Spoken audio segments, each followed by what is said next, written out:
Madame, Monsieur, bonsoir et bienvenue à ce grand oral que nous accorde le Premier ministre avec son Excellence Rim Talba Jean-Emmanuel Ouedraogo. Nous évoquerons plusieurs aspects de la vie nationale allant de la sécurité à la diplomatie en passant par l'économie, l'éducation, les questions sociales, etc. Excellence, bonsoir. Bonsoir, Madame Ouattara. L'exercice se fera en co-animation avec mon confrère Amadou Zeba du média en ligne Le Faso 7. Amadou, bonsoir. Bonsoir, Excellence. Bonsoir, Ruth. Voilà donc le décor ainsi campé. Excellence, vous avez pris fonction depuis le 9 décembre 2024.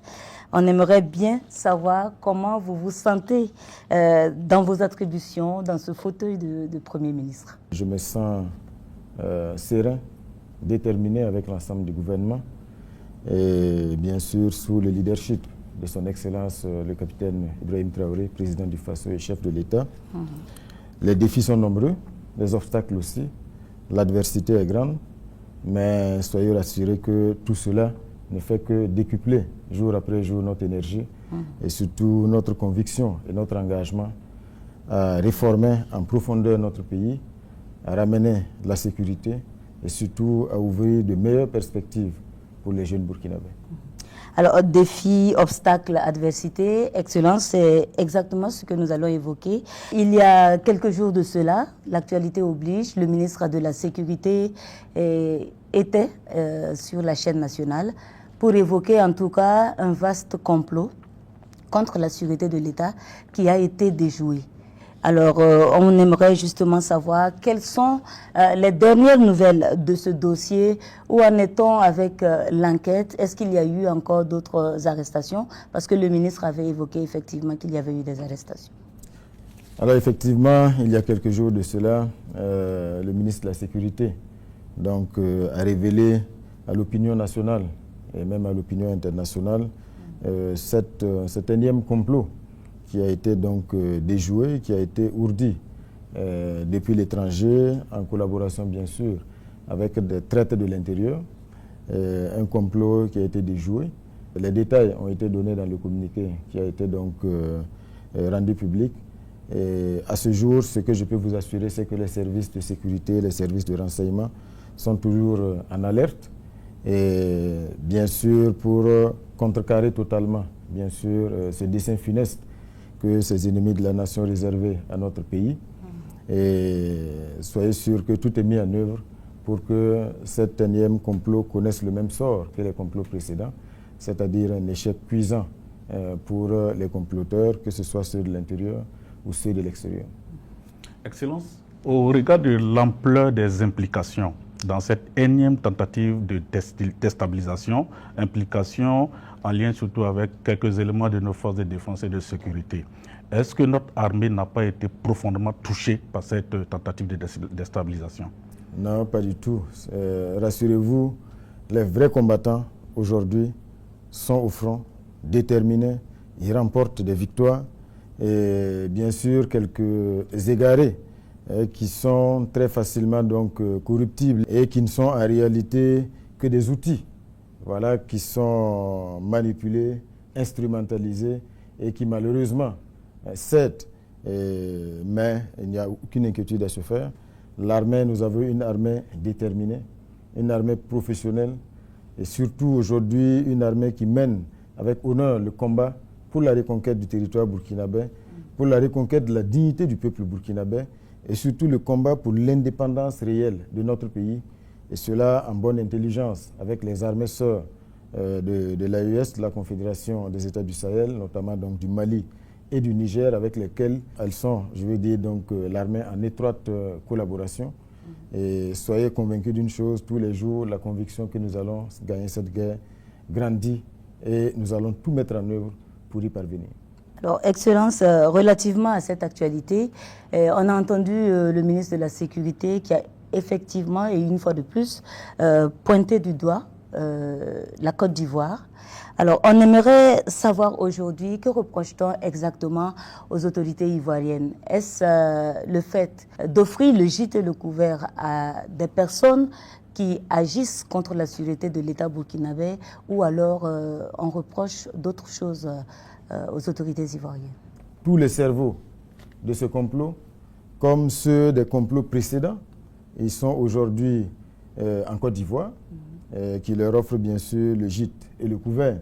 Et c'est depuis donc ce pays que toutes ces tentatives-là sont ourdies, orchestrées, et surtout que certains d'entre eux aujourd'hui, pour certains d'entre eux, les masques sont tombés parce qu'ils sont en étroite collaboration avec les terroristes qui endeuillent notre pays. Ils en sont les porte-voix. Ils amplifient aujourd'hui les attaques terroristes. Et tous les jours, ils travaillent donc à démoraliser nos forces combattantes. Et ce sont des gens aujourd'hui qui ont renié leur patrie, qui ont renié la terre dans laquelle est enterré leur cordon ombilical. C'est extrêmement grave, mais ça montre aussi à quel point ces individus-là sont sans dignité. Donc, ils sont tous en Côte d'Ivoire. Nous le disons, les faits sont têtus. C'est regrettable. Le chef de l'État l'a dit, entre les peuples burkinabés et ivoiriens, il n'y a aucun problème. Ce sont des peuples qui ont toujours vécu en bonne intelligence, en toute fraternité. Et aujourd'hui, il est pratiquement impossible de séparer ces deux peuples-là, qui sont fortement imbriqués par l'histoire, par la géographie. Et c'est difficile aujourd'hui dans certaines zones de voir une famille qui n'a pas un frère en Côte d'Ivoire. On a beaucoup de frères ivoiriens qui vivent au Burkina Faso ici. Oui. Tout ce qui se joue comme action de manipulation pour déstabiliser notre pays, le peuple ivoirien n'est pas au courant. Au-delà de ça, ce qui est triste également, c'est qu'en réalité, le combat que nous menons aujourd'hui pour la vraie indépendance du Burkina Faso, du Mali, du Niger, pour l'affranchissement réel, pour le rétablissement de notre dignité, c'est un combat que nous menons contre le même maître, le même impérialiste. Et aujourd'hui, le peuple ivoirien est victime également de ce même impérialiste qui domine, exploite, nourrit les tensions, et ça a toujours été ainsi. C'est pour dire que c'est un combat qui en réalité devrait unir les peuples burkinabés, les peuples ivoiriens, maliens, nigériens, les peuples d'Afrique. Parce que c'est le vrai combat pour l'indépendance réelle. Et donc, c'est dommage de constater aujourd'hui que ce peuple ivoirien-là est pris en otage. Parce que c'est un peuple, je suis convaincu, qui ne souscrit pas du tout à ce qui est ourdi donc, depuis ce pays, contre un peuple frère, contre un pays frère, qui nous demande aujourd'hui d'avoir la liberté de pouvoir donc travailler pour l'épanouissement du peuple burkinabé et surtout de pouvoir donc s'affranchir de tous les liens qui sont là depuis longtemps. Et le moment est venu donc de casser, de briser toutes les chaînes. Et je pense que le capitaine Thomas Sankara le disait, l'esclave qui n'est pas capable d'assumer sa révolte ne mérite pas que l'on s'apitoie sur son sort. Aujourd'hui, le peuple burkinabé assume sa révolte et tous les liens, toutes les chaînes seront brisées. Excellence, il y a l'un des nôtres, Alain Traoré dit Alino Faso, qui, selon les communiqués officiels, est dans les geôles ivoiriens. Alors aujourd'hui, que savez-vous de cette affaire? Avez-vous des informations supplémentaires? Pour tout vous dire, on a été surpris. C'est vrai que Alino Faso, Alain Traoré, est d'origine burkinabé, mais je peux dire que c'est peut-être l'un des jeunes aussi qui symbolisait le trait d'union entre les peuples burkinabés et ivoiriens. Parce que de ce que nous savons, son épouse est ivoirienne. Il y vit avec ses enfants, il mène ses activités en Côte d'Ivoire comme au Burkina Faso. Et il a toujours été celui qui prêchait vraiment cette entente, cette fusion entre les peuples burkinabés et ivoiriens. Et cela se voyait parce qu'il est dans le showbiz. Il faisait donc, il organisait des concerts, il faisait venir des artistes ivoiriens au Burkina, il faisait partie des artistes burkinabés en Côte d'Ivoire. Donc on a été surpris. Mais on est convaincu que tout cela ne peut être logé que surtout dans cette volonté aujourd'hui de diaboliser. Parce que ce que, semble-t-il, on lui reproche, c'est d'être impliqué dans des actions de subversion. Voilà. Tout ce qu'on savait de lui, c'est que c'est quelqu'un qui fait la promotion de ses activités, mais c'est quelqu'un aussi qui soutenait aujourd'hui les forces combattantes, parce qu'il ne manquait pas de faire des publications sur sa page pour galvaniser les forces combattantes, Mais il ne manquait pas aussi de faire des publications pour donner son opinion, en disant sur tel aspect ou tel aspect, voilà ce qu'il suggère. Mais c'est un homme qui a toujours été connu comme quelqu'un qui prêche la paix. De ce qu'on avait entendu, promesse avait été faite qu'on allait être édifié. Jusqu'aujourd'hui, on attend d'être édifié. Dans tous les cas, nous lui souhaitons beaucoup de courage et nous exprimons toute notre solidarité avec son épouse et ses enfants. Et avec lui-même, on attend d'être édifié par la suite. Mais je suis convaincu que c'est un écran de fumée. Excellence, dès sa prise de pouvoir, le chef de l'État, son Excellence le capitaine Ibrahim Traoré, déclarait que le territoire burkinabé était presque complètement perdu. Moins de 2 ans et demi après, devant l'Assemblée nationale, vous déclariez que ce territoire a été reconquis à plus de 71%. Sur quoi repose cette reconquête? Les acquis que nous avons sont à mettre à l'actif de l'ensemble du peuple burkinabé, sous le leadership du capitaine Ibrahim Traoré, qui a su véritablement susciter ce sursaut patriotique des Burkinabés. Quand le chef de l'État disait que notre pays était presque perdu, beaucoup ne le comprenaient pas. Mais aujourd'hui, beaucoup mesurent la portée de cette phrase.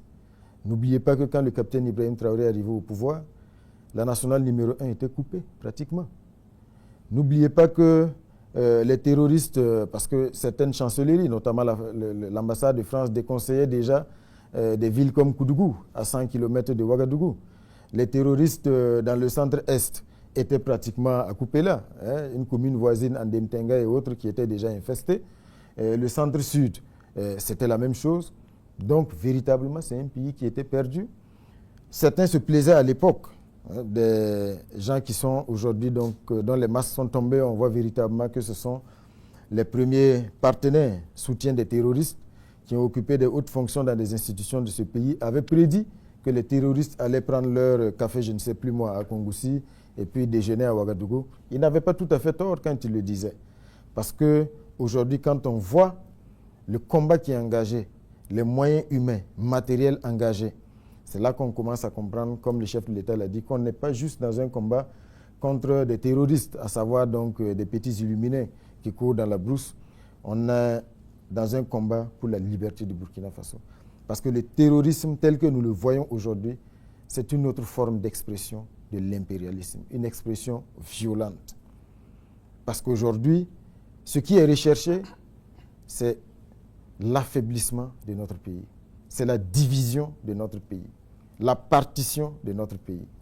Et l'objectif, c'est quoi? C'est pouvoir nous maintenir durablement dans la domination, pour nous exploiter et faire de nous toujours des esclaves, des consommateurs qui ne sont pas capables d'assumer véritablement eux-mêmes de façon autonome leurs choix stratégiques. Aujourd'hui, les masques, je dis, sont tombés. Parce que quand vous regardez aujourd'hui, ce sont des médias français aujourd'hui qui publient les vidéos des attaques terroristes. Et il vous souviendra que ces terroristes qui nous attaquent, que ce soit les UGS, le JNIM, le GSIM, ils sont classés aussi terroristes par la France, du moins officiellement. Et jusqu'à une date récente, je pense que la présence des militaires français ici, c'était pour les combattre. Mais aujourd'hui, comme je dis, les masques commencent à tomber. Et nous commençons clairement à voir aujourd'hui, comme je l'ai dit, que le peuple burkinabé est engagé dans un combat pour sa liberté, aux côtés des peuples maliens, nigériens, dans le cadre de la Confédération, qui est donc un cadre confédéral issu donc de cette vision stratégique, historique des 3 leaders de nos États. Et pour revenir plus précisément à votre question, effectivement, le sursaut patriotique des Burkinabés, qui s'est manifesté à travers donc, les différentes contributions au Fonds de soutien patriotique, mais aussi la vision stratégique de notre leader, le capitaine Ibrahim Traoré, qui a su, dans l'adversité, transformer notre armée, la restructurer, l'équiper, pour aujourd'hui en faire une armée qui va à l'offensive et qui nous permet aujourd'hui non seulement de reconquérir des espaces qui étaient irrémédiablement perdus, mais aujourd'hui de consolider la conviction que nous allons gagner cette guerre parce que nous avons des héros sur le terrain qui se battent avec détermination. Ce sont des terres que nous avons héritées de nos ancêtres. Ce sont des terres que nous allons tout faire pour reconquérir, les léguer à nos descendants afin d'être légitimes et surtout d'être à la hauteur de l'héritage que nous avons eu donc et que nous devons assumer aujourd'hui. Dans cet effort de reconquête, comment appréciez-vous l'engagement des forces civiles aux côtés des forces militaires, parlant des volontaires? Comme vous l'avez indiqué, dans la stratégie donc, déployée aujourd'hui et surtout dans l'approche qui a été donc, mise en œuvre par le capitaine Ibrahim Traoré, la mobilisation des VDP, les volontaires pour la défense de la patrie, qui sont donc des civils patriotes, qui aujourd'hui également sont engagés aux côtés des forces combattantes, notamment donc les forces de défense et les forces de sécurité intérieure, parce que tout simplement, ce sont des civils qui sont révoltés, mais des civils qui savent également que le salut du Burkina ne peut venir d'ailleurs. Ce sont les fils du Burkina qui doivent se mettre debout, assumer les sacrifices et surtout faire en sorte que nous puissions être à la hauteur de ces phrases que nous aimons entonner dans notre hymne national, parce que par le sang, par la sueur, les fils du Burkina Faso se sont mis debout pour reconquérir leur territoire, rétablir leur dignité et affranchir leur pays. Donc c'est saluer vraiment cet engagement donc, des volontaires pour la défense de la patrie et surtout reconnaître que c'est un engagement aujourd'hui qui est extrêmement précieux dans le combat qui est mené aujourd'hui. Comme je le disais, la plus grande reconnaissance, c'est la reconnaissance du peuple et la reconnaissance de l'histoire. L'AES, dans sa dynamique de lutte contre le terrorisme dans son espace, envisage de mettre en place une armée unifiée. Que peut-on attendre concrètement de cette stratégie? Par ailleurs, est-ce qu'on a la garantie que cette armée unifiée à venir ne va pas connaître le même sort que le G5 Sahel? L'AES est née d'abord d'une volonté de défense commune, avant d'être élargie donc aux questions de diplomatie et de développement. Tout simplement parce que nos trois leaders, le capitaine Ibrahim Traoré, le général d'armée Assimi Goïta, le général d'armée Abdraman Tiani, les trois leaders à la tête des trois États se sont rendus compte et ont compris que la solution à la crise sécuritaire au Burkina Faso se trouve au Mali. La solution à la crise sécuritaire au Mali se trouve au Burkina Faso. La solution à la crise sécuritaire au Burkina Faso se trouve au Niger, alors que jusqu'à présent, alors chacun menait son combat de son côté. Et donc c'est ce qui a donc prévalu aujourd'hui et tout de suite après la création donc de l'Alliance des États du Sahel, à ce que ce soit d'abord vraiment une coopération étroite entre les trois armées pour faire en sorte qu'aucun pays ne puisse être une terre de repli pour l'ennemi. Parce que c'est le même ennemi qui écume la zone des trois frontières, qui endeuille le Niger, qui endeuille le Mali, qui endeuille le Burkina Faso. D'où l'intérêt donc de cette force unifiée aujourd'hui, le processus avance très bien pour être une force opérationnelle. Vous savez, le G5 Sahel, très vite, si nos États ont quitté ce machin, c'est parce qu'on s'est très vite rendu compte que c'était un autre instrument de notre asservissement, de l'impérialisme. Parce que quand vous voyez à l'époque, en réalité, les 5 États qui composaient ce G5 Sahel ne décidaient pratiquement de rien. Les décisions venaient d'ailleurs et c'était un instrument qui avait été donc mis en place pour servir des desseins qui sont loin, en tout cas, de la nécessité du combat contre le terrorisme.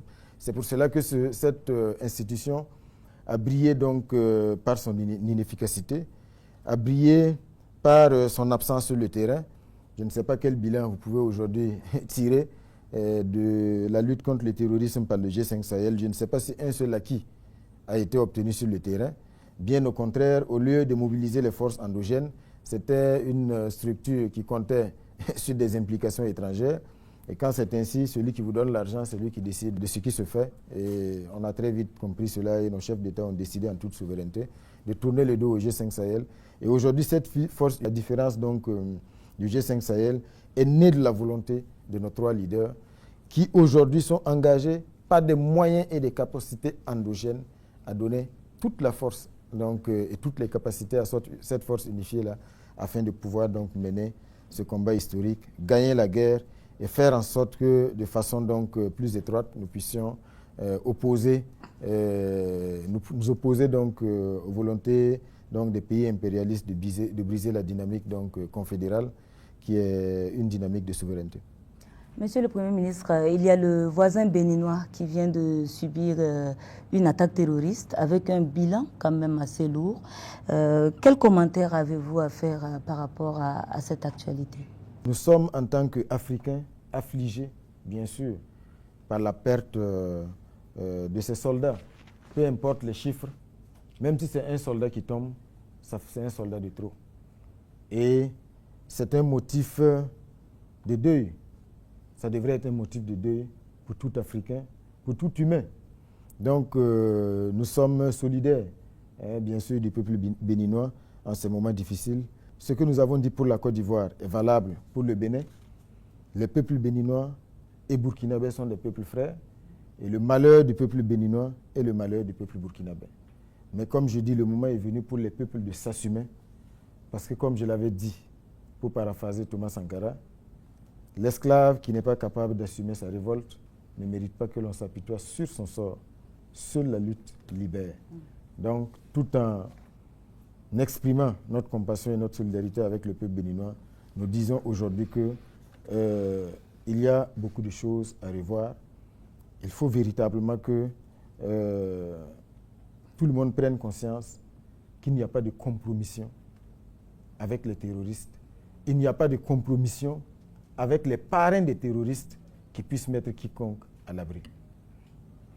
Excellence, depuis un certain temps, le Burkina a affiché clairement sa volonté de renforcer ses relations avec la Russie. Cette décision, par contre, n'est pas bien vue auprès de certains de nos partenaires, ou je veux dire anciens partenaires. Est-ce que cela va envoyer le gouvernement à revoir sa copie? C'est une question qui me surprend. Vous savez, aujourd'hui, quand on parle aujourd'hui de souveraineté, c'est de cela justement qu'il s'agit. Parce qu'avant l'arrivée du capitaine Ibrahim Traoré au pouvoir, au Burkina Faso, nous n'avions pas la liberté de nos choix stratégiques. Ça veut dire que ce sont les maîtres, ceux qui ont toujours dominé, exploité notre pays, ceux qui ont toujours su imposer à la tête de nos États ce qu'ils veulent pour perpétuer leur domination, qui nous disaient, voici lui c'est un bon ami, vous pouvez aller avec lui. Ah lui, non, non, non, vous ne pouvez pas aller avec lui parce que non, ce n'est pas un ami. Soit on est indépendant ou on ne l'est pas. Aujourd'hui, nous assumons nos choix stratégiques. Nous ne demandons à personne l'autorisation d'aller coopérer avec un pays, que ce soit la Russie, que ce soit, je ne sais pas moi, la Turquie, la Corée du Nord, la Chine. Ce sont des décisions fondées sur un seul étalon de mesure, c'est l'intérêt du peuple burkinabé. Et aujourd'hui, comme nous l'avons dit, c'est l'intérêt du peuple burkinabé qui guide nos choix stratégiques. Aujourd'hui, la Russie est un pays partenaire du Burkina Faso, on ne s'en cache pas. C'est un pays partenaire du Mali, du Niger, on ne s'en cache pas. Parce que nous sommes un pays libre, nous assumons nos choix. Et là où nous pensons que les intérêts stratégiques du Burkina Faso se trouvent, c'est là-bas que nous allons aller. Il n'est pas question aujourd'hui d'avoir peur de qui que ce soit, voilà, dans nos choix stratégiques sur le plan de l'orientation diplomatique. Et c'est ce que vous voyez d'ailleurs sur le terrain. Alors, Excellence, on va également parler de sécurité alimentaire. C'est ce qui a conduit le gouvernement à lancer une offensive agro-pastorale et halieutique pour la période 2023-2025.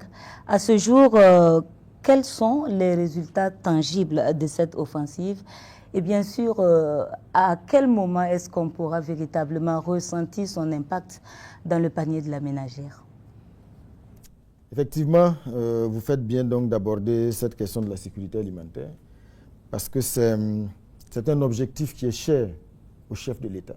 Ce n'est pas normal que 65 ans après l'indépendance, le Burkina Faso, malgré les ressources, malgré le fait qu'on sait que le peuple burkinabé est un peuple travailleur, continue aujourd'hui de tendre la main pour manger.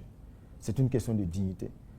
Et je pense aujourd'hui que notre génération doit le ressentir comme une honte de tendre la main pour manger. C'est ce qui a justifié donc le le lancement de cette offensive agro-pastorale et halieutique, mais aussi de l'initiative présidentielle pour la sécurité alimentaire. Et comme vous l'avez constaté, il y a eu beaucoup de choses qui ont été faites, que ce soit sur le plan des réformes, pour une bonne maîtrise des intrants, avec la création de la société burkinabé des intrants et matériels agro-pastoraux, avec également la restructuration de la SONAGES, avec un certain nombre d'actions fortes sur le terrain en termes de mécanisation, les labours gratuits, les aménagements qui ont été donc réalisés, des centaines d'hectares qui ont été réalisés en peu de temps. Et tout cela a déjà produit des résultats. Je pense que la dernière campagne, en termes de production céréalière, c'est plus de 6 millions de tonnes de céréales qui ont été produites. Et pour dire que les impacts sont déjà perceptibles. Ça, c'est pour ne citer que les céréales. Mais il y a les autres secteurs, que ce soit le secteur halieutique, parce que là également, l'objectif de l'offensive agro-pastorale et halieutique, c'est de pouvoir très vite atteindre une production de moins 100 000 tonnes de poissons par an, ce qui correspondrait à peu près la moitié des besoins de consommation nationale. Aujourd'hui, nous sommes à peu près à 30 000. C'est pour vous dire un peu l'effort que nous sommes prêts donc, et que nous avons engagé pour pouvoir atteindre le plus rapidement possible au moins la moitié donc, des besoins de consommation interne. Au-delà de cela, il y a aussi de vastes opérations qui ont été menées dans le domaine animalier, avec de vastes campagnes de vaccination pratiquement inédites. Et une campagne largement subventionnée, il y a eu des vaccinations même gratuites. Et il y a eu également des vaccins qui ont été donc faits à des coûts très, très réduits. Donc c'est pour vous dire que c'est véritablement un combat qui est engagé avec la même détermination que celle que nous mettons également dans la lutte pour la reconquête de notre territoire. L'objectif étant le plus rapidement possible de faire en sorte que le pays puisse sortir de la spirale de la faim. Parce que nous sommes convaincus d'une chose, résoudre le problème de la faim, c'est résoudre beaucoup d'autres défis. Parce que la faim, on peut dire que c'est aussi la mère de beaucoup d'autres problèmes. Donc très rapidement, on va pouvoir donc amplifier la dynamique qui est déjà en cours. Je pense que vous voyez le ministre d'État, ministre en charge de l'Agriculture, qui court sur le terrain avec l'ONBA qui a été ressuscité et surtout qui a été opérationnalisé dans le but de travailler à la maîtrise de l'eau. Parce qu'il est illusoire de penser qu'on peut régler la question de l'insécurité alimentaire sans résoudre la question de la maîtrise de l'eau. L'ONBA est sur le terrain, il y a déjà quelques chantiers qui ont été lancés. Eredougou, Goulouré dans le centre-ouest, Boulbi ici à côté de Ouagadougou, Diaradougou dans l'ouest, et il y a d'autres chantiers comme ça qui vont être lancés parce que l'ONBA a vocation le plus rapidement possible à faire en sorte que nous améliorons donc, la maîtrise de l'eau pour ne pas juste nous contenter de la saison des pluies, mais pouvoir donc avoir plusieurs cycles de production dans les régions, ce qui pourrait garantir donc une augmentation significative des quantités produites et qui vont aussi nourrir bien sûr les unités de transformation pour avoir de la plus-value, mais aussi que les Burkinabés puissent consommer. Ce qui est produit ici, c'est plus sain et surtout ça permet de mieux structurer les filières, de créer des emplois, de créer des richesses. Alors, Excellence, je vais juste rebondir sur cette question de l'ONBA parce qu'on a effectivement quelques infrastructures hydrauliques pour la rétention d'eau. Le gros problème qui se pose avec ces infrastructures, dans la majeure partie, ce sont les questions d'entretien. Beaucoup de digues cèdent, il y a des problèmes d'ensablement. Est-ce que vous pouvez ce soir donner la garantie que les infrastructures, les nouvelles qui seront créées, ne vont pas subir en tout cas le même sort? Non, il faut dire aujourd'hui qu'effectivement, quand vous faites la moyenne des retenues d'eau et des barrages, il faut reconnaître également que ce sont des infrastructures qui sont assez vieilles. Parce que tout simplement, elles ont été réalisées depuis des décennies. Et le manque de suivi et d'entretien entraîne bien sûr la fragilisation des infrastructures. Mais l'autre phénomène également, c'est qu'on a beaucoup de barrages aujourd'hui qui sont comblés. Ça veut dire qu'il y a beaucoup de sédiments qui se sont déposés dans les lits des barrages. Et la conséquence aujourd'hui, c'est que les capacités de ces barrages ont été fortement réduites. Donc l'ONBA a vocation à travailler sur tous ces aspects. Non seulement curer des retenues d'eau qui existent, mais également travailler à réhabiliter un certain nombre d'ouvrages hydrauliques qui existent, mais qui sont aujourd'hui fragilisés. Et bien sûr, tout sera mis en œuvre pour que la qualité soit optimale. Et je pense que ce n'est pas pour faire des barrages ou des retenues d'eau au rabais. Dans tous les cas, le discours sur le terrain, vous l'entendez, c'est zéro tolérance aux imperfections. C'est un travail qui doit être fait dans les règles de l'art, avec le plus grand sérieux. Parce qu'il s'agit aujourd'hui de sociétés qui ont été créées, l'ONBA. Vous avez vu le matériel qui a été donc remis à l'ONBA par le chef de l'État. C'est le fruit de la sueur du peuple burkinabé. Donc on ne peut pas jouer avec ces contributions, cette mobilisation du peuple burkinabé qui, par son effort, permet aujourd'hui de pouvoir donc opérationnaliser ces structures stratégiques-là.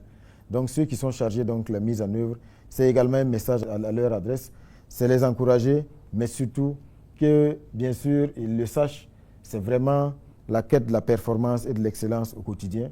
Et on ne va pas transiger sur cette question. Excellence, dans le cadre de cette offensive, les Burkinabés aimeraient savoir, est-ce que tous ces projets qui sont actuellement enclenchés, les barrages ils sont nombreux, dont les travaux ont démarré, les Burkinabés aimeraient avoir l'assurance que non seulement ces travaux vont aller à terme, les délais seront respectés. Non seulement les délais seront respectés, mais les délais seront raccourcis. Je pense qu'en la matière, le mot d'ordre qui a été lancé, et surtout ce à quoi nous avons engagé tous les départements ministériels, sur instruction du chef de l'État, c'est la célérité. Il n'y a plus de place au Burkina Faso pour des chantiers qui travaillent le jour et qui dorment la nuit. Les chantiers doivent fonctionner H24.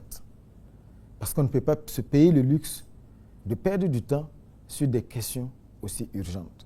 C'est pour cela que vous pouvez avoir la garantie qu'il y a un suivi qui est fait de très près de tous les chantiers qui sont lancés pour s'assurer véritablement que les choses aillent bien, que les choses aillent vite. Donc, à ce niveau, je pense que c'est des choses qui se constatent sur le terrain. Les différents départements ministériels, les différents ministres sont sur le terrain parce que la rigueur qui est donc attendue ne peut pas s'accommoder donc d'une gestion à partir des bureaux, à partir des ministères.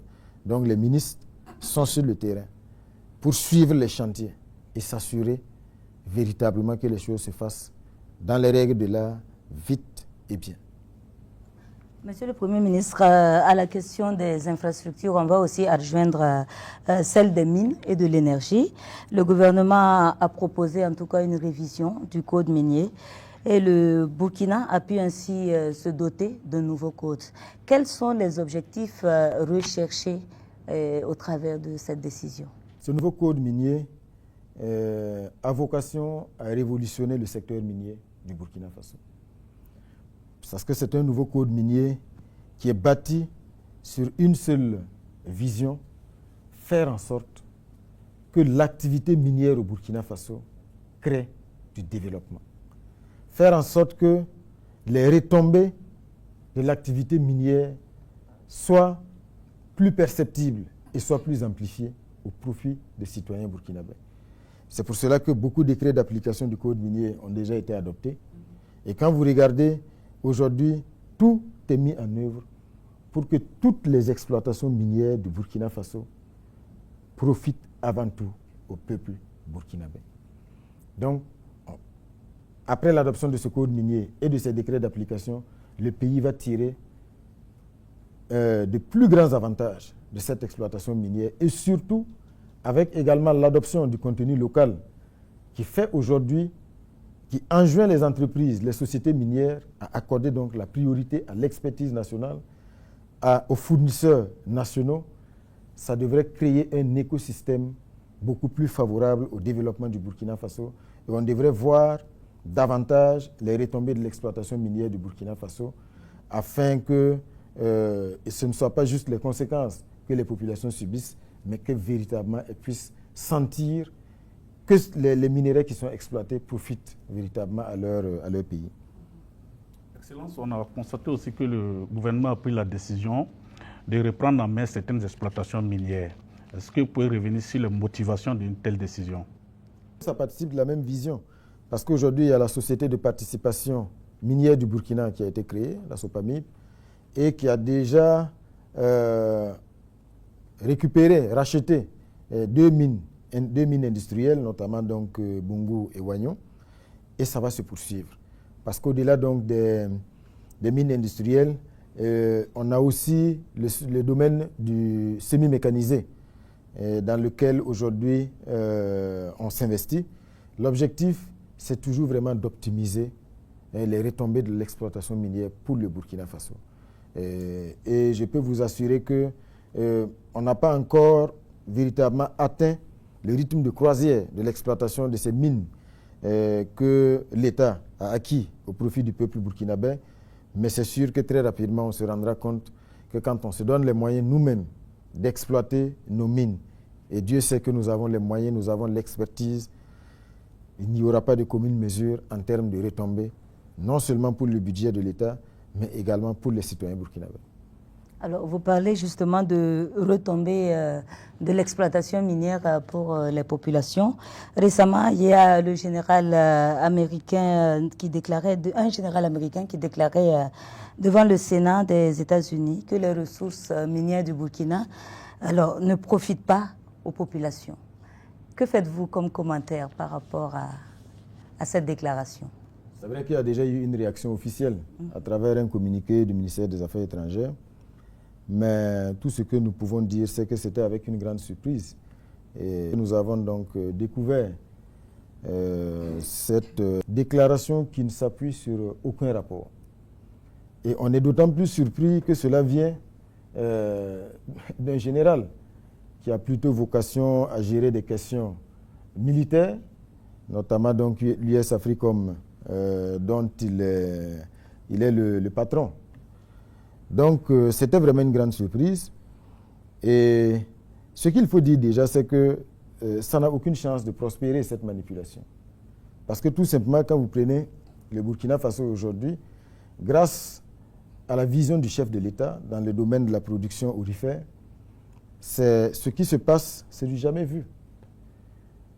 Pour prendre l'exemple de l'année qui s'est achevée, 2024, la Société nationale des substances précieuses, SONASPE, a collecté plus de 8 tonnes d'or en 2024.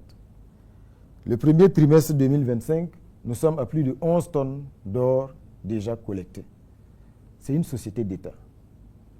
Et aujourd'hui, la question qu'il faut se poser, parce que ces quantités d'or énormes qui sont collectées sont issues en grande partie de l'exploitation artisanale. Posez-vous la question, où est-ce que cet or partait? Et nous sommes convaincus que ces volumes d'or collectés au Burkina Faso sont encore, les marges de progression sont encore importantes.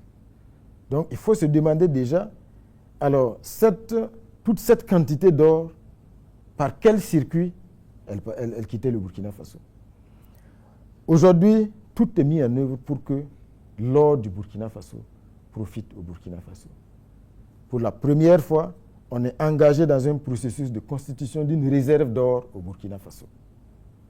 Et c'est pendant donc que tout ce travail est fait et produit des résultats significatifs visibles par le peuple burkinabé qu'il y a eu donc cette déclaration mensongère de la part d'un général qui cache mal sa volonté de manipuler et de diaboliser. Et vous souviendra, et nos aînés nous le disent, sous la révolution de Thomas Sankara, je pense que Thomas Sankara était victime de la même manipulation à une certaine époque. On l'a accusé de tous les péchés d'Israël, accusé d'enrichissement illicite, et tout cela participait d'une volonté de le diaboliser, de manipuler les opinions, et pour créer les conditions favorables pour ce qui s'est passé. Donc, est-ce que ceci explique cela?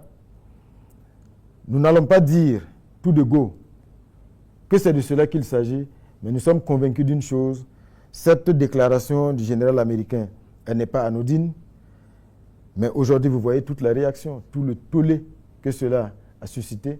C'est une déclaration qui n'a aucun lien avec la réalité sur le terrain Et ce général ferait mieux de s'occuper des questions militaires parce qu'en termes de manipulation, il brille par sa médiocrité.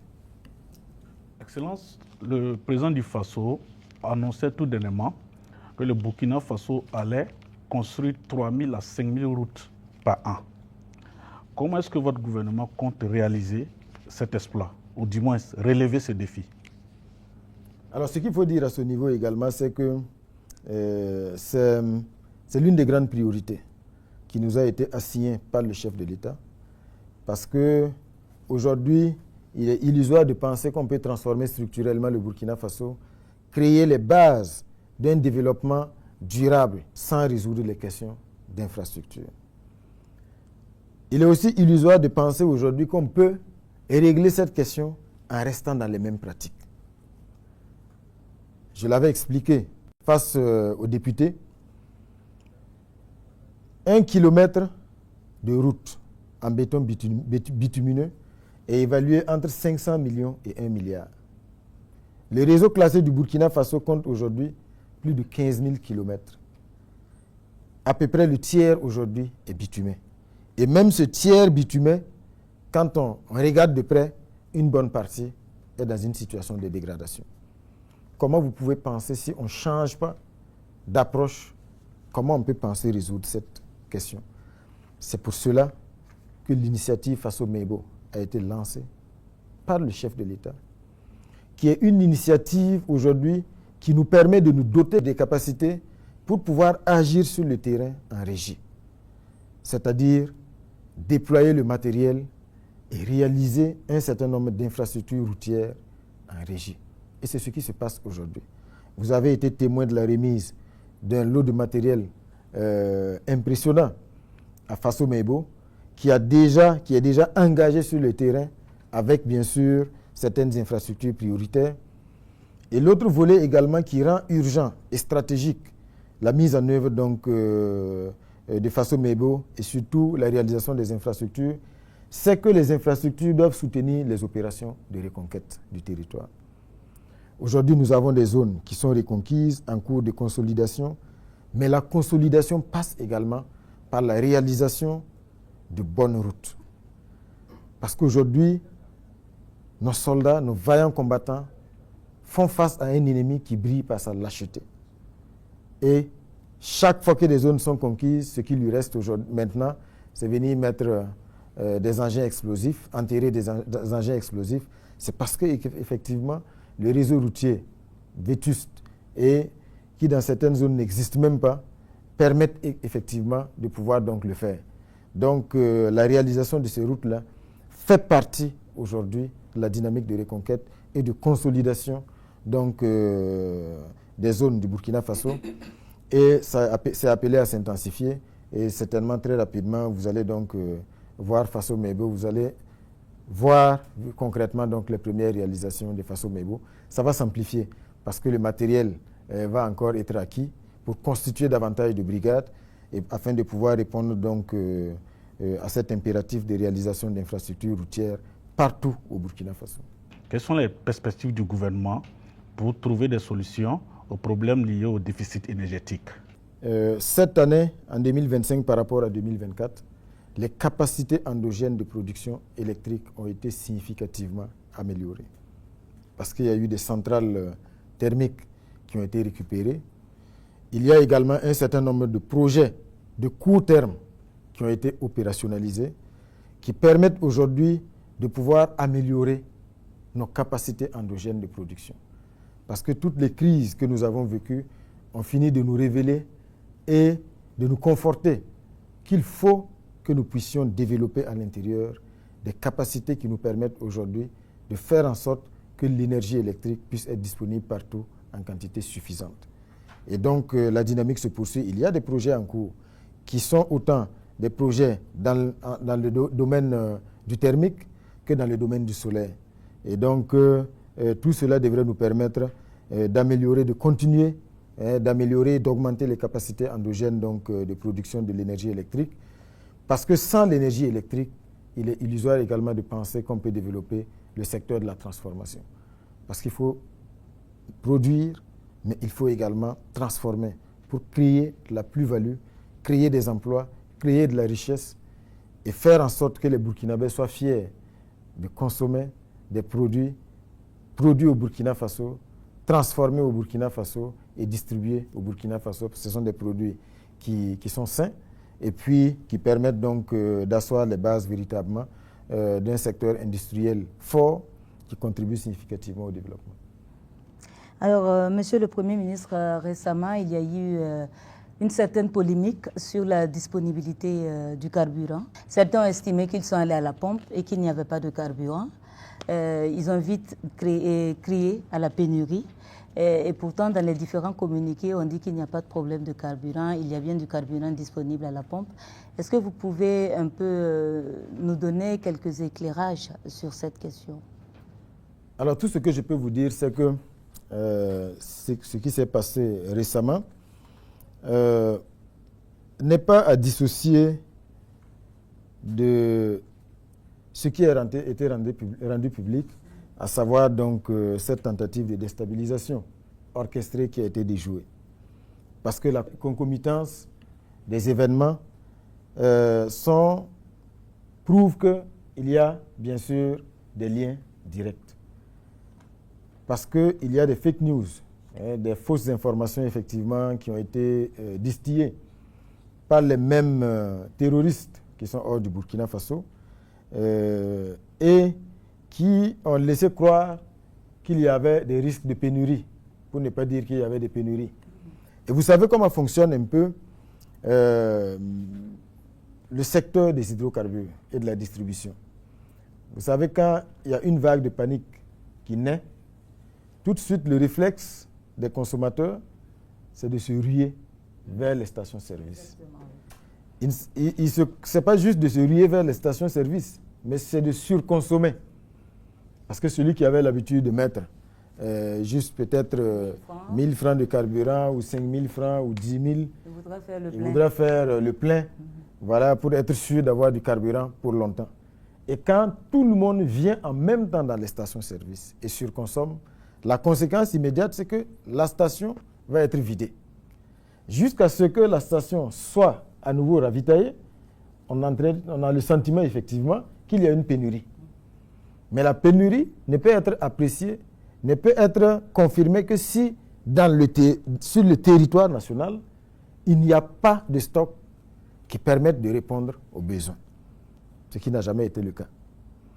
Donc c'est pour dire qu'aujourd'hui, les citoyens burkinabés doivent être sereins et surtout éviter de paniquer et de devenir des cibles faciles pour ceux qui manipulent. Parce qu'il suffit juste qu'une page, qui est même un avatar, qui brille dans la manipulation et dans la diffusion de fausses informations, crie à la pénurie, et puis certains qui n'ont pas suffisamment de recul sont prêts à courir tout de suite vers les stations avant de se rendre compte par après qu'il n'en est rien. Donc c'est pour dire aujourd'hui que tout est mis en œuvre au niveau donc, de la SONABI, mais aussi au niveau du ministère en charge du commerce et de l'industrie, sous les orientations des plus hautes autorités pour faire en sorte véritablement que le pays puisse continuer d'améliorer bien sûr ses stocks en termes d'autonomie. Alors, Excellence, on va rentrer dans le volet industrie et commerce. On a déjà épuisé 2 tiers du temps qui nous était imparti. On va parler des efforts du gouvernement, des mesures prises par le gouvernement pour accompagner justement le secteur industriel. Depuis que le capitaine Ibrahim Traoré est arrivé, il y a eu des engagements et surtout une volonté plus affichée de pouvoir donc développer le secteur de la transformation, le secteur industriel. Et c'est ce qui se passe sur le terrain. Il y a beaucoup d'unités de transformation qui ont été inaugurées, que ce soit dans le domaine agroalimentaire, dans le domaine textile et dans d'autres secteurs. Bien sûr, la volonté aujourd'hui, la volonté politique, c'est vraiment d'encourager nos opérateurs économiques à s'investir dans ce secteur de la transformation. Parce que la base d'un développement durable, c'est cela. C'est pouvoir produire et transformer. pour ne pas être dépendant des importations. Parce que vous savez, les importations, ce sont des devises qui sortent du pays. Donc, l'objectif aujourd'hui, c'est vraiment d'avoir un secteur industriel qui est fort. Cela passe par ce qu'on voit à travers les inaugurations, mais cela passe aussi par des réformes qui sont engagées aujourd'hui dans le secteur. Vraiment pour assainir, protéger le marché et faire en sorte véritablement à donner la priorité à la production et à la transformation locale. C'est ce qui va nous garantir aussi de pouvoir donc créer de la plus-value et surtout de faire en sorte que les acquis dans le domaine de l'offensive agro-pastorale et halieutique puissent être bonifiés par la transformation parce que ce qui est produit est transformé, il y a de la plus-value et puis bien sûr consommé et exporté. C'est ça la vision et donc c'est un secteur dans lequel également tout est mis en œuvre pour faire en sorte véritablement que nous ayons des capacités endogènes de transformation. C'est d'autant plus stratégique que vous l'avez vécu pendant la crise du Covid-19. Le prix du pain, à un moment donné, le pain était devenu pratiquement un produit de luxe. Et je pense que cette crise a révélé surtout nos vulnérabilités. Donc il nous faut mettre l'accent sur la production et la transformation endogène et le secteur industriel est extrêmement important. Alors, Excellence, on va également parler de l'inflation et de la maîtrise des prix par le gouvernement. Jusque-là, on voit en tout cas certains efforts qui sont faits sur le terrain, mais certains commerçants refusent jusque-là de rentrer dans les rangs. Et les prix sont non seulement assez disparates, et on a souvent le sentiment qu'il n'y a pas une bonne maîtrise. Effectivement, vous savez, le phénomène de l'inflation, il n'est pas propre au Burkina Faso. C'est lié aujourd'hui à tous ces chocs qui sont issus des bouleversements géostratégiques qu'on voit dans le monde, qui perturbent aujourd'hui les circuits d'approvisionnement, mais souvent liés également à certaines contingences. Parce que quand vous avez l'habitude d'importer l'essentiel d'un produit donné à partir d'un pays donné, quand à l'intérieur de ce pays, il y a des difficultés internes liées donc à la production et à la transformation de ce produit, bien sûr la priorité c'est de satisfaire les besoins internes avant d'exporter. Donc il est clair que vous allez en subir donc, les conséquences. Donc c'est ce qui explique en partie cette inflation. Et ce qu'il faut également savoir que les prix des produits sur le marché obéissent à deux schémas. Il y a des produits dont les prix sont fixés par l'État, régulés. Quand vous prenez le sucre par exemple, et un certain nombre de produits de première nécessité. Mais il y a des produits dont les marges sont régulées. C'est la marge bénéficiaire qui est régulée. Donc, ça veut dire que le prix d'achat du produit à l'origine va influencer forcément le prix de cession au client. Parce que c'est la marge qui est régulée, ce n'est pas le prix de cession qui est régulé. Donc, cela dit, sur le terrain, il y a aussi des opérations de contrôle. Il y a la BMCRF qui déploie ses brigades sur le terrain et vous avez vu aussi des actions coup de poing parce qu'il faut le dire, il y a malheureusement également dans le circuit de distribution, on a un certain nombre d'acteurs qui brillent par des abus et surtout qui font tout pour entretenir de façon artificielle certaines tensions, certaines pénuries sur le marché pour maintenir la dynamique des prix à la hausse. Donc cela, bien sûr, est traqué par les brigades de la BMCRF plutôt, et ce qui permet d'engranger un certain nombre de résultats. C'est l'occasion aussi de mettre les consommateurs à contribution. Parce que souvent, en ne dénonçant pas certaines pratiques, on se rend complice de la pratique. Le prix du gaz, tout le monde sait combien coûte la bouteille de gaz, mais si vous êtes client et que vous partez à la boutique, on vous dit que la bouteille de gaz c'est 5 000 ou 5 500, le prix issu donc de la subvention de l'État, et que le boutiquier vous vend la bouteille à 8 000 et que vous l'achetez et vous partez à la maison, vous ne dénoncez pas le boutiquier, vous êtes complice également, bien sûr, de cette mauvaise pratique. Mais au-delà de ça, de façon stratégique, vous aurez remarqué donc la création de la société Fasoya, qui va être opérationnalisée bientôt, qui devrait permettre de pouvoir créer également des boutiques, créer un circuit de distribution d'un certain nombre de produits partout au Burkina Faso, afin de garantir leur accessibilité à des prix étudiés et surtout de faire en sorte également de faire une sorte de péréquation afin que le même produit soit accessible au même prix partout sur le territoire national.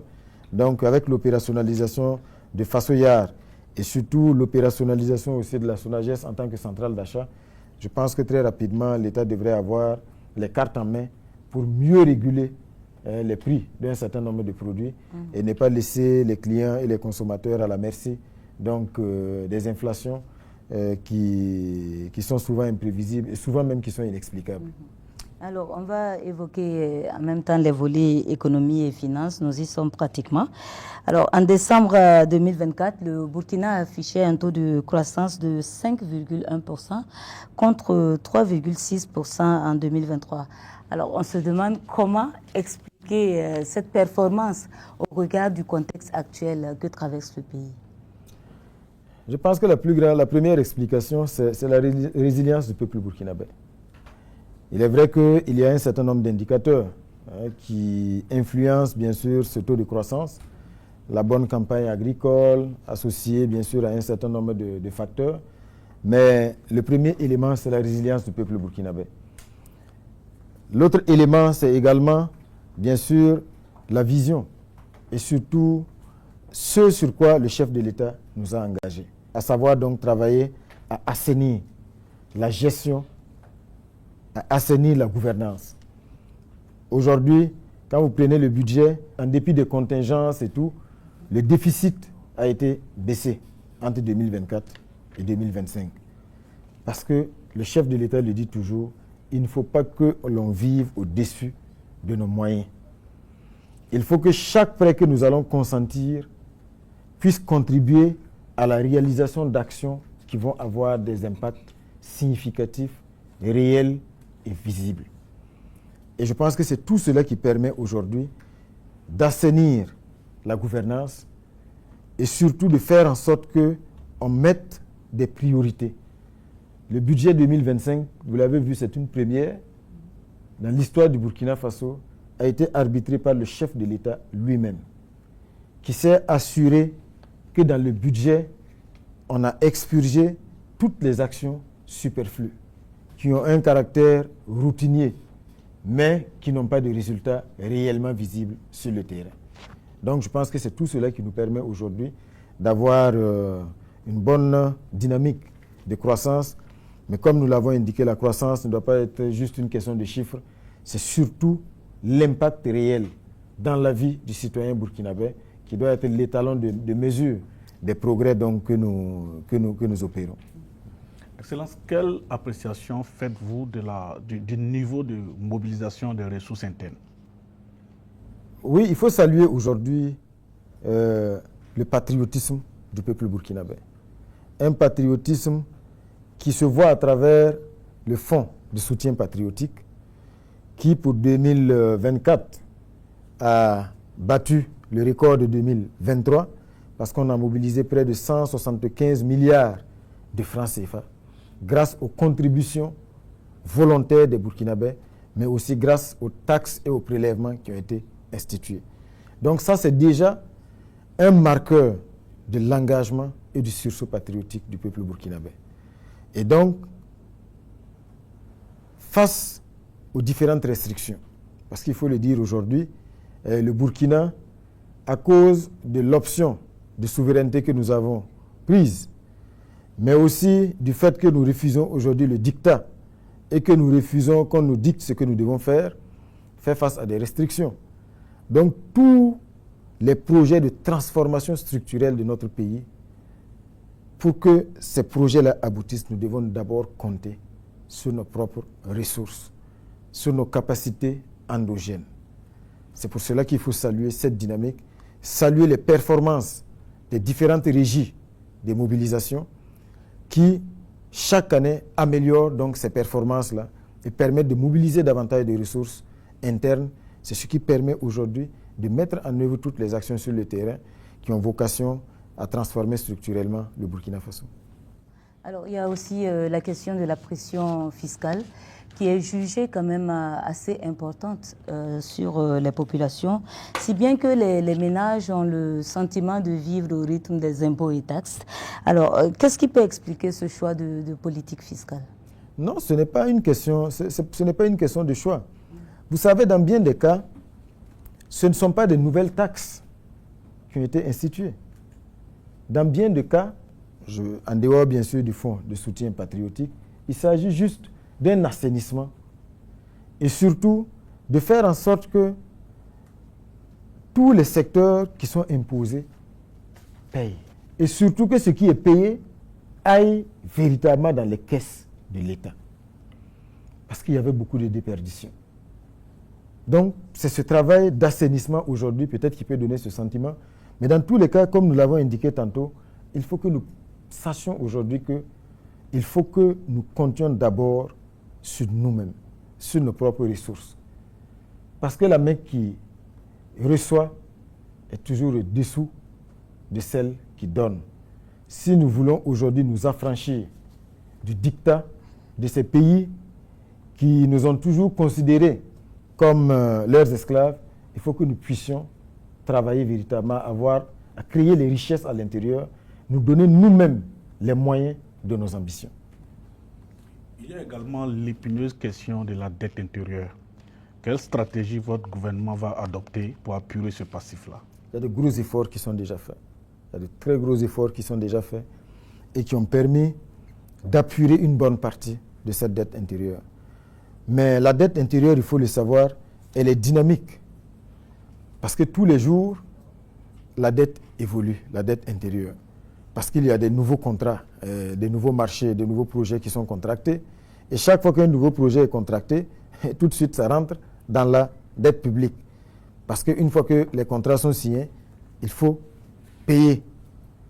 Et avant que ce soit payé, c'est versé, c'est comptabilisé comme une dette publique et dette intérieure. Donc c'est pour dire que c'est une dette intérieure qui fait l'objet de grands efforts. Une bonne partie est épongée, mais comme je dis, la dette intérieure, elle est dynamique.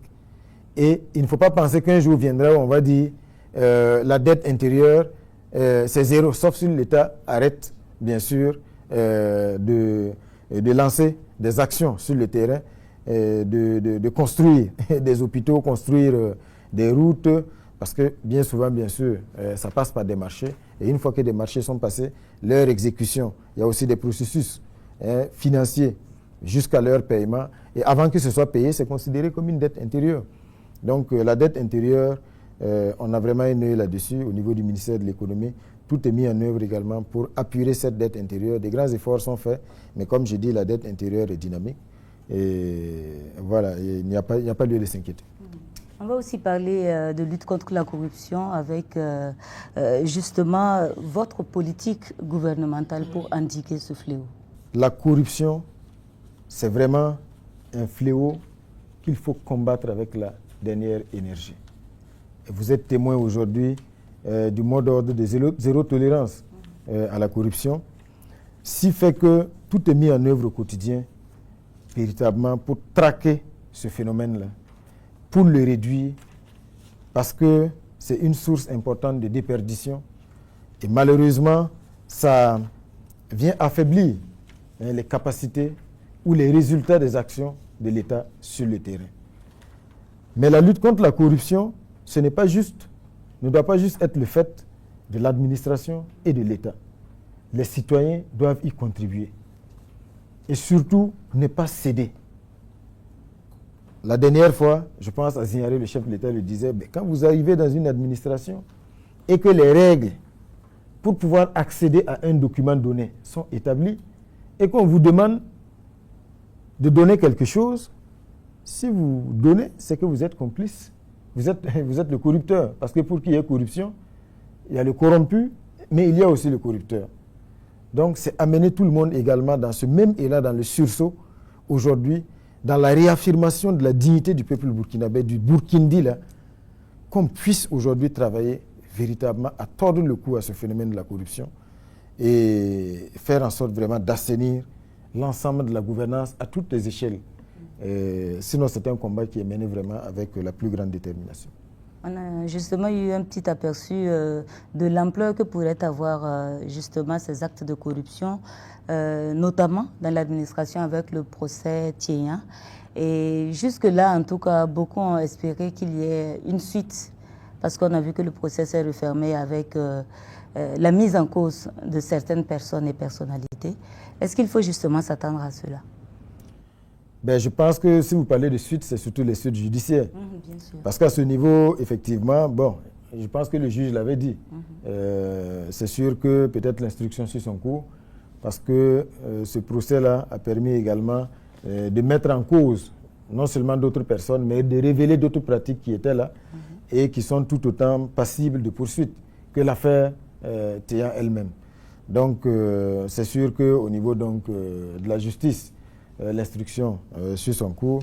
Mais déjà au niveau administratif, vous avez été témoin de tous les enseignements que nous avons tirés en ordonnant déjà un audit général dans les différents ministères et institutions, mais en prenant déjà des mesures à travers des circulaires qui ont été donc signées pour enjoindre les ministres, mais aussi les présidents d'institutions, à regarder de près et faire en sorte que ceux qui sont commis à la gestion de ces ressources-là ne soient pas maintenus à ces postes trop longtemps.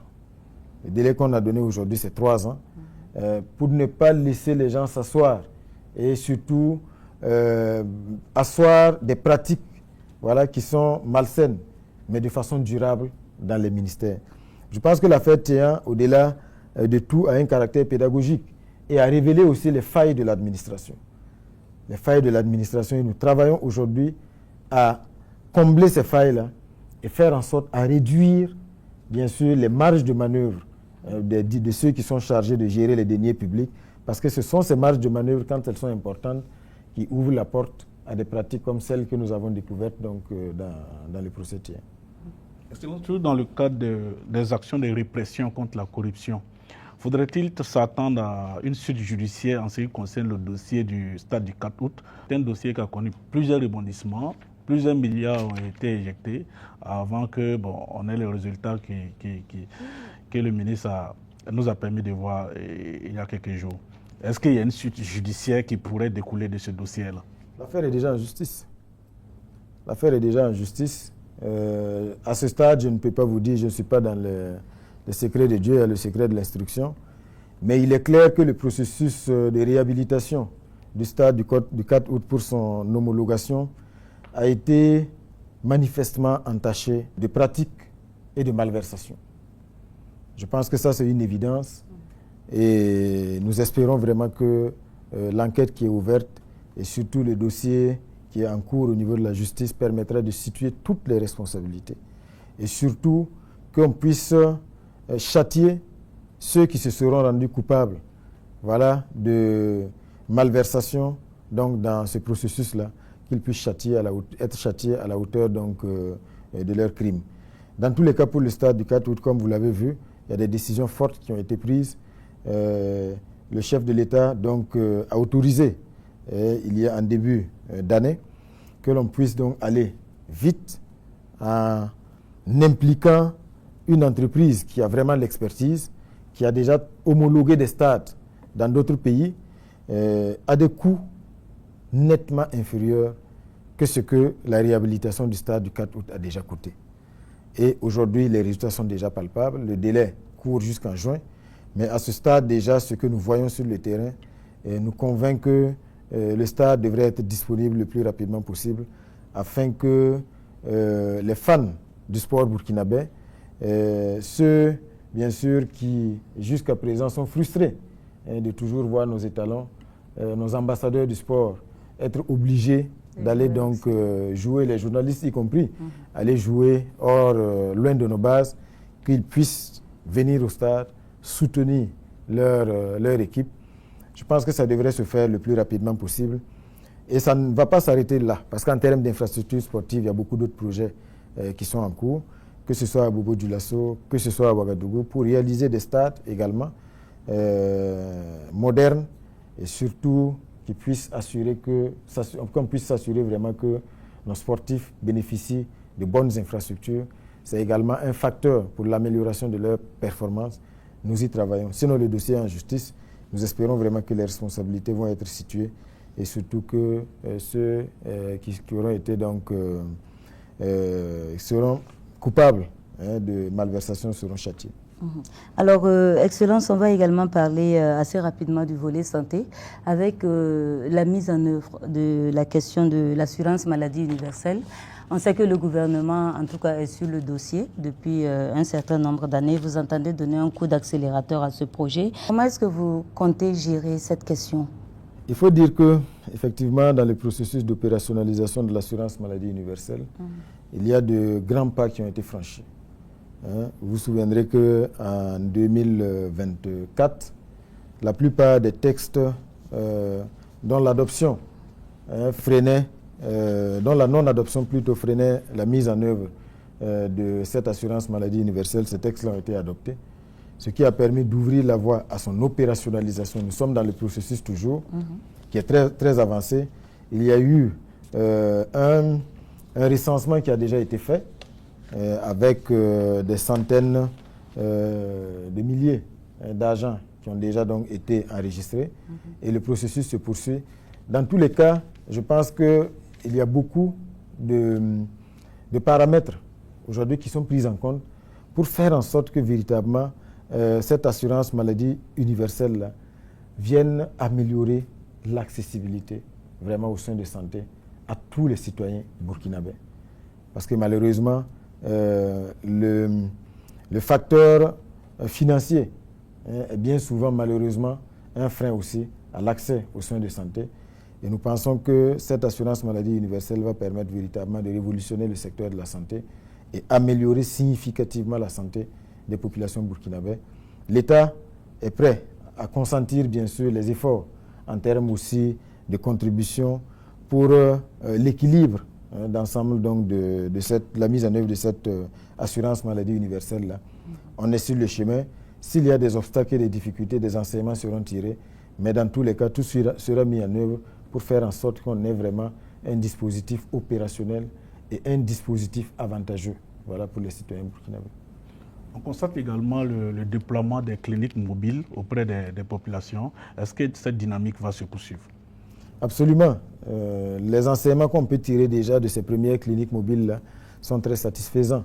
Parce que quand vous voyez l'engouement des populations de façon générale, et plus particulièrement de nos sœurs et de nos mères, chaque fois que les cliniques mobiles leur offrent l'opportunité de pouvoir bénéficier d'une bonne consultation, avec bien sûr des offres qui autrement ne pourraient être accessibles que si elles se déplacent dans les grands centres de santé.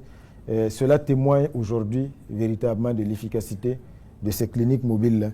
Et là, jusqu'à aujourd'hui, elles continuent d'être déployées pour se rapprocher davantage donc, des populations et offrir cette opportunité de pouvoir bénéficier donc, de soins de qualité, de diagnostics de haut niveau. À ce stade, déjà, le bilan est très satisfaisant. Il y a des milliers de femmes qui ont bénéficié de consultations et qui ont été prises en charge par après pour celles chez qui on a détecté peut-être certaines anomalies. Donc ça devrait se poursuivre et faire en sorte véritablement qu'on puisse toujours travailler à rapprocher les offres de santé, les services de santé des populations. Alors on va parler société des informations, mais vraiment assez sommairement parce qu'on est très pris par le temps. Alors récemment, lors des deuxièmes journées des engagements patriotiques, le chef de l'État avait fait une invite à l'ordre et à la discipline. Et immédiatement après cette invite, on a assisté à la sortie de ce qu'on appelle le gilet jaune pour les travaux d'intérêt commun. Quel commentaire faites-vous justement par rapport à cela? Ce qu'il faut dire, c'est que les journées d'engagement patriotique et de participation citoyenne ont donné le temps par leur thème. L'ordre et la discipline. Aujourd'hui, il faut que tous les citoyens burkinabés, plus particulièrement la jeunesse, comprennent que rien ne peut se réaliser sans l'ordre et sans la discipline. Vous êtes témoins aujourd'hui de ce que nous voyons sur nos routes. Prenez une ville comme Ouagadougou, les usagers brillent par la défiance du code de la route. tout le monde brûle le feu, personne ne veut porter le casque. C'est vrai que la situation s'améliore progressivement, ce qui est à l'origine de beaucoup d'accidents. Donc ce qui est fait aujourd'hui participe de la volonté de discipliner les citoyens.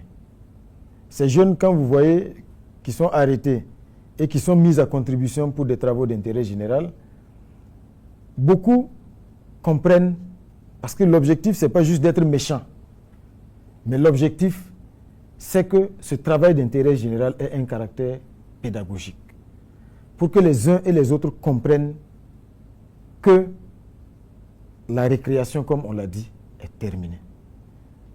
On n'a pas continué à faire dans la sensibilisation, parce qu'il y a beaucoup, ce n'est pas parce qu'ils ne le savent pas. C'est juste devenu un sport favori. Chacun se plaît à défier le code de la route, à brûler les feux, à jeter les ordures en ville. Voilà. Donc, il faut qu'on travaille à discipliner. Ça passe par de la sensibilisation, mais ça passe également par de la rigueur.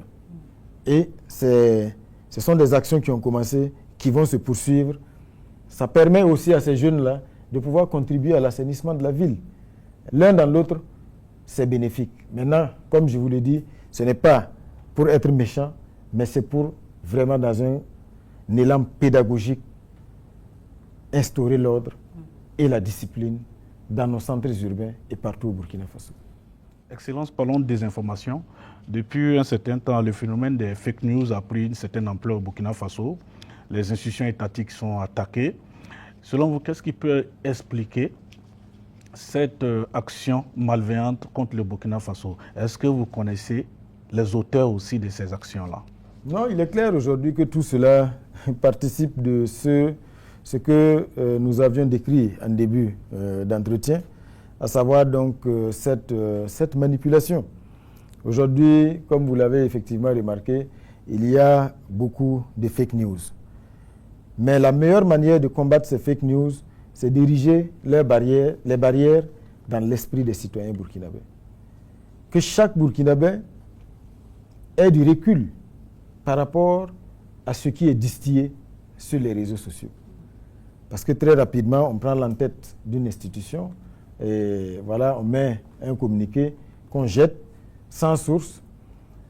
Je pense qu'il y a des actions de sensibilisation qui sont en cours pour que les citoyens comprennent que quand on vous dit qu'une institution a publié une information, le premier des réflexes, c'est d'aller sur la page de l'institution pour vérifier effectivement si la source est avérée. Donc, il faut une éducation vraiment aux médias aujourd'hui. Il faut renforcer cela. Mais aussi, au niveau de la répression, il y a un gros travail qui est fait aujourd'hui, que ce soit au niveau de la BLCC, le CSC. Ce sont autant d'institutions aujourd'hui qui travaillent à ce qu'on puisse identifier. Voilà ceux qui se cachent derrière, donc, qui sont des cybercriminels, on peut le dire ainsi, afin de pouvoir les retrouver et les châtier, parce que Internet n'est pas une zone de non-droit.